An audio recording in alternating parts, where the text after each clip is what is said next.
about the facility that you choose. What are the certifications that they hold? What are their infection control parameters and all that? So you get a little bit more of a better sense on where you're having your surgery, not only who is doing your surgery, but where you're having your surgery, okay? So after choosing your surgeon, you have all those questions answered, you're set, you're doing your surgery with Dr. Vidal at Pure Plastic Surgery. So how do I get a consultation then, okay? Very easy, you go to our website, pureplasticsurgery.com. I put it right here, it's very easy. If you open our website, there's going to be a link for virtual consultation. Si quieres hacerlo en español, hay un link para ponerlo en español y todo se va a poner en español y puedes hacer la consulta todo a través de español. Todos aquí en nuestra oficina, desde el front desk hasta las de ventas, el preoperatorio, postoperatorio, tenemos personas que hablan español durante todo el proceso. El community manager. El community manager habla español. So, si le prefieren que todo el proceso sea en español, también esa es una opción.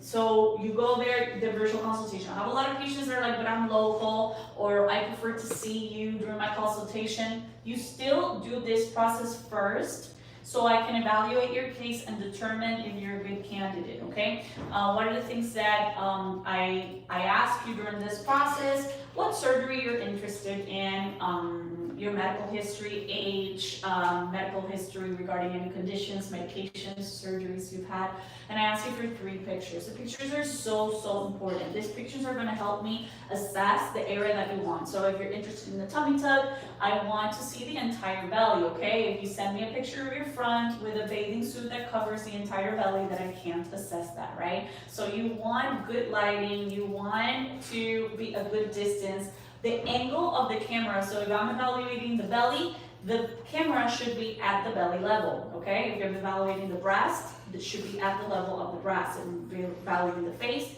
at the level of the face. The angle of the camera changes a lot the perspective and the perception of the picture. So that's very important.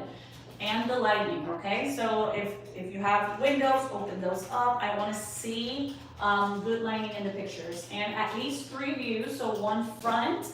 If it's the torso, you should be with the arms on your side like this, okay? Arms here may obstruct the view. Arms up, change also the perception of the belly. Angles like this.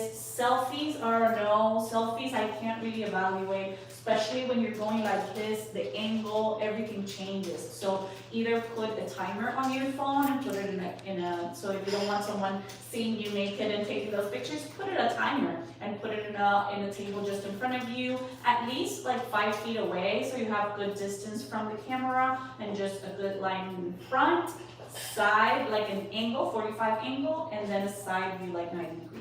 At least those 3, so I can have different angles of the area, okay? Same thing for the breast, the face, or any area that you want to evaluate. When I get that information, I get those pictures, I get your medical history, age, and all that, I can determine if you're a good candidate for the procedure or not. This speeds up a lot of the process. If you then want to come in for a consultation, then we're prepared to have the consultation focus on the area that you want. Maybe you say, oh, I want liposuction, and I'm going to see those pictures and I'm going to recommend, I think it's better that you think about a tummy tuck. And that way, we can have that pre-talk before you come in person and stuff like that, right? So this virtual consultation part is extremely important to get that information and guide you in the correct way. There are patients that at that time, they're good to book. You can book at that time. There are patients that want to actually have a virtual talk with me. That's also a possibility. Others that want to come in person before.